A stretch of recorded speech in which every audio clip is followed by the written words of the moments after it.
अस्सलाम वालेकुम। कैसे हैं आप लोग सब? उम्मीद करती हूँ सब ठीक ठाक खैरियत से होंगे। आज मैं बना रही हूँ मज़ेदार सी मीठी टिक्कियाँ और आसानी से बन जाती हैं। कुछ टिप्स और ट्रिक्स हैं जिन्हें फॉलो आप करेंगे तो ये बहुत आसानी से बन जाएंगी और खस्ता भी बनेगी, इसके अलावा अंदर से सॉफ्ट बनेगी। तो आइए इसे बनाना शुरू करते हैं। यहाँ सबसे पहले मेरे पास 1 कप भरकर मैदा है।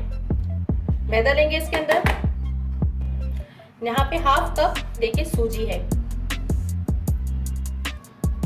सूजी इसमें चली गई। हाफ कप मेरे पास पिसी हुई चीनी है। आप आइसिंग शुगर भी ले सकते हैं। वैसे ही मैंने हाफ कप लेके खुद ही इसे पीसा है मिक्सर में। अच्छा, ये चली गई, चीनी चली गई इसके अंदर। और अब इसके अंदर जाएगा ये 1/4 टीस्पून इलायची पाउडर। ये चला गया इसके अंदर। अगर आपके पास इलायची पाउडर नहीं है तो आप 4 इलायची लेके उसको पीस लें।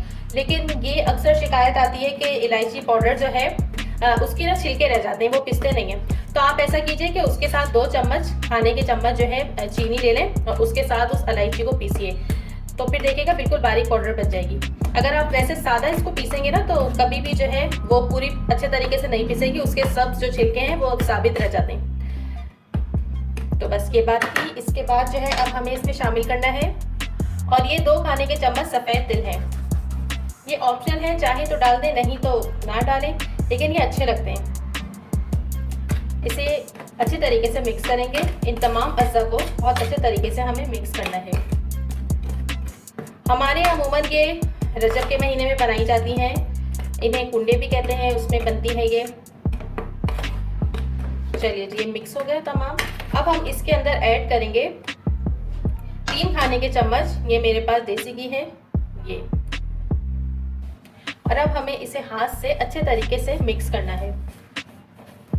जितने अच्छे तरीके से हम घी को जो है मैदे और इस मिक्सचर के अंदर मिक्स करेंगे उतना ही उतनी ही अच्छी और क्रिस्पी हमारी टिक्कियाँ बनेंगी। 2 से 3 मिनट आपने इसको अच्छे तरीके से मिक्स करना है। इसी तरह से ये देखिए, इस तरह से ऐसे कर करके ये देखिए। यहाँ पे मैंने इसको दोनों हाथों से अच्छे तरीके से मसल लिया है। तकरीबन 3 मिनट तक मैंने इसको अच्छे से मसला है। अच्छा, अब ये मेरे पास यहाँ पे 1 कप दूध है। हमें इसकी डो जो है बनानी है, दूध से इसको गूंदना है इसका आटा, लेकिन ये पूरा दूध इसके अंदर नहीं जाएगा। इसमें जो है हमें इसकी डो सख्त सी गूंदनी है, बिल्कुल भी नरम नहीं करनी। तो इस बात का ध्यान रखिएगा और थोड़ा थोड़ा इसमें दूध शामिल करके हम इसे गूंदेंगे।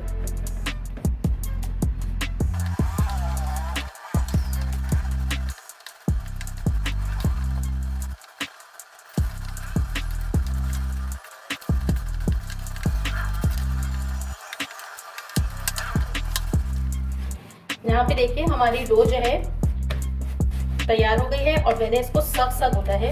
ये बिल्कुल भी सॉफ्ट नहीं है। और इसमें जो है आधे कप से भी आधा कप तकरीबन देखिए दूध लगा है, बाकी ये बच गया है। और अगर बिलफर्ज आपकी डो जो है सॉफ्ट हो जाती है तो कोई बात नहीं, आप इसमें 1 खाने का चम्मच या 2 खाने के चम्मच जितनी रिक्वायरमेंट हो आप उसमें मैदा ऐड कर दीजिए तो वो सेट हो जाएगी। चलिए, ये हमारी डो तैयार हो गई है और अब मैं इसको रखूँगी कवर करके तकरीबन 10 मिनट के लिए, ताकि सूजी जो है अच्छे से फूल जाए। यहाँ पर तकरीबन 10 मिनट हो गए हैं डो को रखे हुए हैं और बस देखिए कितनी हार्ड है ये। बस अब हम इसके जो है पीसेस कर लेंगे।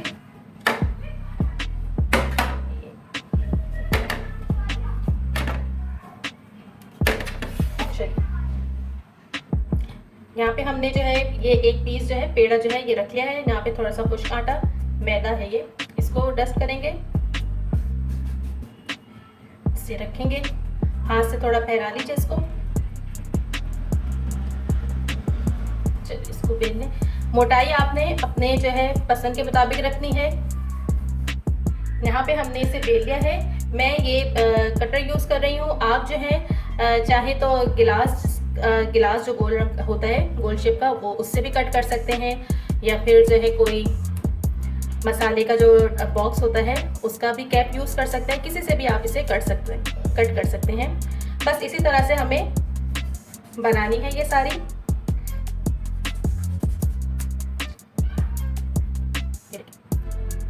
इसी तरह से मैं सारी बना के फिर आपको दिखाती हूँ।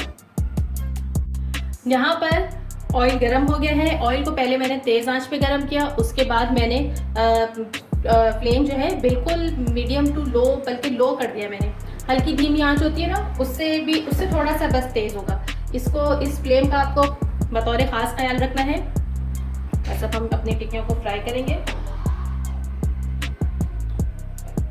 टिक्कियों को डालकर आपने इसमें चम्मच नहीं चलाना, ना आगे पीछे करना है, ये खुद ही फूलकर ऊपर आएंगी। बस ध्यान से सारी टिक्कियाँ इसके अंदर डाल देनी है। अगर आपने फ्लेम का ख्याल नहीं रखा तो हो सकता है कि ये जो है ऊपर से तो इसके ऊपर खूबसूरत सा गोल्डन कलर आ जाए, लेकिन अंदर से ही कच्ची रह जाएंगी।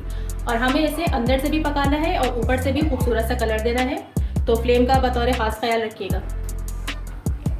यहाँ पर टिक्कियों को फ्राई होते हुए तकरीबन 3 मिनट हो गए हैं और ये देखिए फूलकर ये खुद ही ऊपर आ गई हैं। बस इसी तरह हमें इसे फ्राई करना है और जब तक इसका नीचे से गोल्डन कलर नहीं आता हमें इसे टर्न नहीं करना और चम्मच भी नहीं हिलाना। मैं आपको दिखाती हूँ। यहाँ पे इन्हें फ्राई होते हुए तकरीबन 5 मिनट हो गए हैं और आप देख सकते हैं कि इनके नीचे जो है गोल्डन कलर आ गया है। बस अब हमें इसकी साइड चेंज कर देनी है एहतियात से। ये देखिए कितना खूबसूरत कलर आया है। यहाँ पर देखिए तकरीबन 5 मिनट हो गए हैं, 5 मिनट भी नहीं हुए, 4 मिनट में ही कितना खूबसूरत सा कलर आ गया है और ये अंदर तक पक गई हैं। बस अब हम इसे निकाल लेते हैं और इसी तरह से सारी फ्राई कर लेंगे। और यहाँ पर हमारी मज़ेदार सी खस्ता और करारी मीठी टिक्कियाँ बिल्कुल रेडी है। आप इस रेसिपी को ज़रूर ट्राई कीजिएगा और मुझे कमेंट करके बताइएगा कि आपको रेसिपी कैसी लगी और आपकी टिक्कियाँ कैसी बनी है। वीडियो पसंद आए तो लाइक ज़रूर कीजिएगा, चैनल को सब्सक्राइब भी कर दीजिएगा, फैमिली में शेयर भी कर दीजिएगा और कमेंट ज़रूर करके मुझे बताया कीजिए कि आपको रेसिपीज़ कैसी लगती हैं। Thank you. चलिए चलती हूँ, फिर आऊँगी एक नई रेसिपी के साथ। खुदा हाफिज़।